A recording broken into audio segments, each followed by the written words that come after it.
ሰላም ሰላም እንደምናችሁ እጅ ጓደኞቼ ቪዲዮ የምታዩ አጠቃላይ ማለት ነውና እንግዲህ ይሄ ቪዲዮ አላማ እንግዲህ በተለይ እስራኤልን በተመለከተ እንደሆነ ብዙ ቪዲዮዎች ሰርቻለሁ።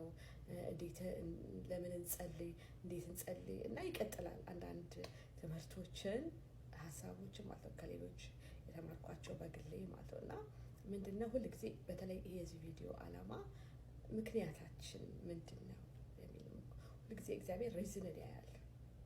እኔ ብዙ ጊዜ አንዳንድ ቦታ የሃይማኖት ክርክሮች ለምሳሌ ኢየሱስ ክርስቶስን የተከተሉ የተመለሱ አሉ።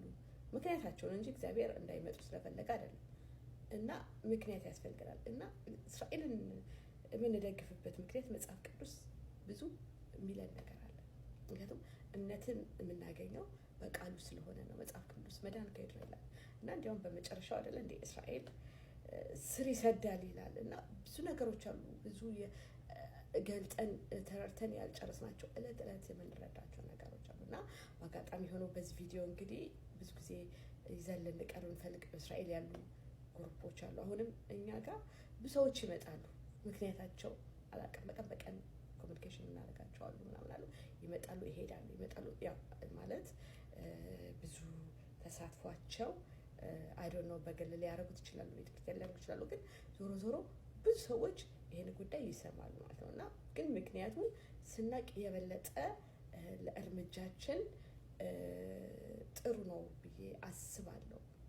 እና ሁለተኛ ምንድነው በተለይ በዚህ ሳምንት ኢትዮጵያ ውስጥ ትልቅ ፕሮግራም ነበረ። በጣም ነው የምደግፈው።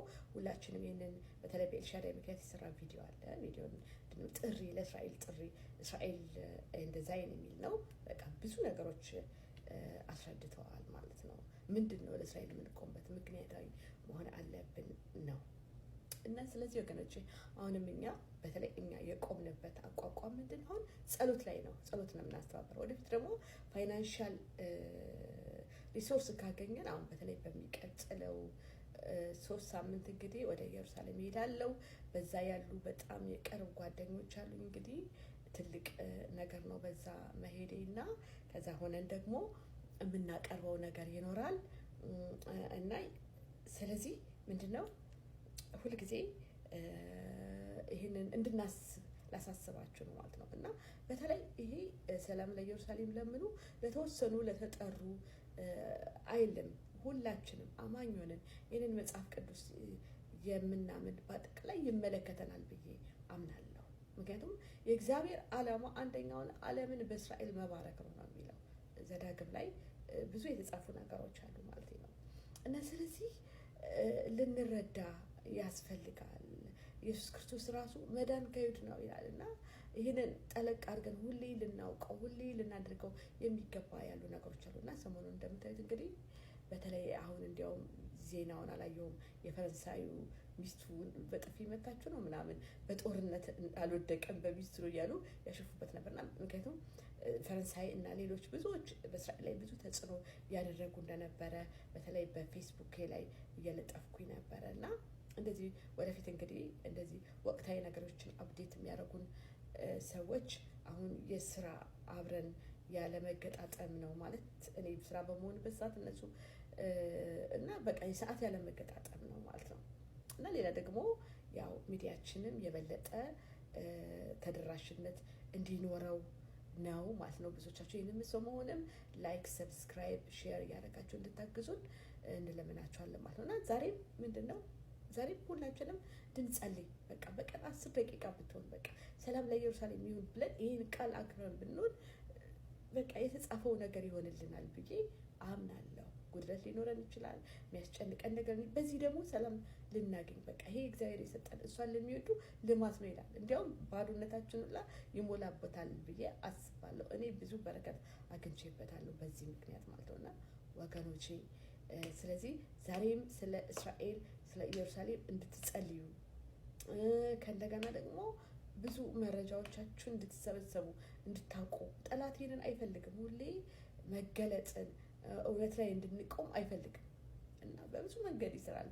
ብዙ ዶክትሪኖችን በማጣመም ብዙ የተለዩ መንፈሶችን በማምጣት ምናምን ጸረ ሴማዊነትን ጸረ ክርስቶስን ብዙ ነገሮች እየተሰሩ ነው ያሉት ማለት ነው። እና እኛ የምናውቀውን ነገር አድርገን ማለት ይህ ትልቅ ድል ነው በህይወታችን ላይ በቃ የተረዳነውን ነገር በቃ ማድረግ ብዙ መጠበቅ አያስፈልገንም ማለት ነው። እኔ አንዳንዴ ብዙ ጊዜ በቃ ሰዎች 24 ሰዓት ጸለይኩ 40 ቀን ጸለይኩ ግን በአዲስ ኪዳን እንደዚህ ያስፈልጋል ብዬ አላምንም። በቃ እንድንኖር ነው በቃ ዕለት የተረዳነውን ያወቅነው ነገር እንድንኖር። ትናንትና እንዲያውም ስለ ስራ አንድ መልእክት አስተላልፌ ነበረ እና አንድ ጓደኛዬ ስለ ቲሸርቴ ስለተቸኝ ሁሌ ብሉ ለብሰሽ ምናምን ብሎ ስራ ሆኜ ስለማስተላልፍ የስራ ቲሸርቴ ነው ማለት ነው።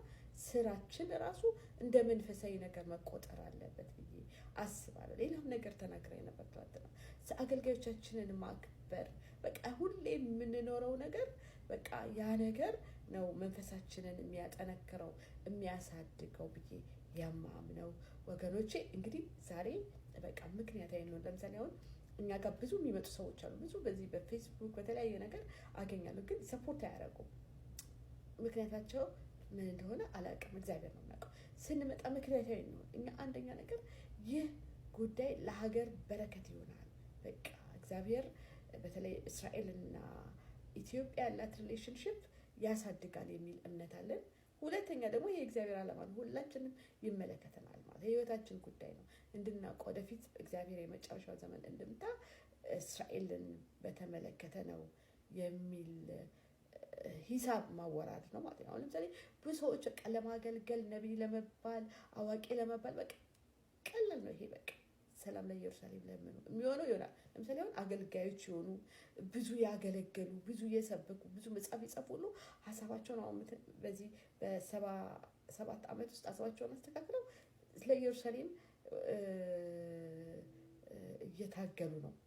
ያ ማለት አገልግሎታቸውን ተው ጥሪያቸው ማለት ወይ እረኝነት ወይንም የተለያየ የኦፊሱ ስራ ሰራተኞች ሊኖር ይችላል አይደለም። ግን ይሄ ለሁላችንም የተሰጠ ጥሪ ነው ብዬ አበረታታለሁ። እንደ ኢትዮጵያን ብዙ ማድረግ የሚገባን ነገሮች አሉ ያላረግናቸው እና ዛሬም በቃ ስለ ኢየሩሳሌም እንድትጸልዩ አስተባብራለሁ። ሰላም ለኢየሩሳሌም ይሁን። እግዚአብሔር ይባርካችሁ።